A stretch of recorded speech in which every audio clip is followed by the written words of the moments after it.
শুধু ছেলেদের জন্য একটা প্রশ্ন। আমি এক পুরুষে আসক্ত হয়ে পেয়েছি। আসসালামু আলাইকুম প্রিয় বন্ধু, কেমন আছেন সবাই?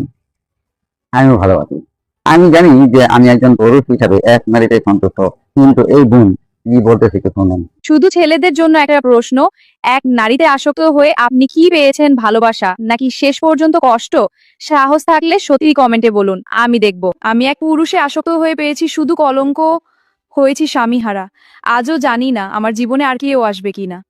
এই ভিডিওটা শেয়ার করে সত্যিটা সবাইকে জানিয়ে দিন।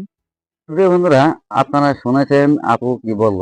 উনি জানতে চেয়েছেন পুরুষরা এক নারীতে সুখী কিনা। আবার এও বলেছেন এই বোন নাকি এক পুরুষকে বিশ্বাস করে ঠকেছেন। আসুন আরেকবার শুনি এবং শুনতে শুনতে আমরা বিদায় নিব। আমি এক পুরুষে আসক্ত হয়ে পেয়েছি শুধু কলঙ্ক, হয়েছি স্বামীহারা। আজও জানি না আমার জীবনে আর কেউ আসবে কিনা। তো বিদায় নেওয়ার আগে আরেকটা কথা বলি যে এই বোনটি পুরুষদেরকে উৎসাহ দিচ্ছে একাধিক নারীতে আসক্ত হওয়ার জন্য, আর মেয়েদেরকে উৎসাহ দিচ্ছে একাধিক পুরুষকে আসক্ত হওয়ার জন্য। তো আমি আপনাদের কাছে অনুরোধ রাখবো এই ধরনের কন্টেন্ট দেখা থেকে বিরত থাকবেন এবং তাদেরকে কখনোই সাপোর্ট করবেন না, এই ধরনের ভুল কখনো করবেন না। আল্লাহ হাফেজ।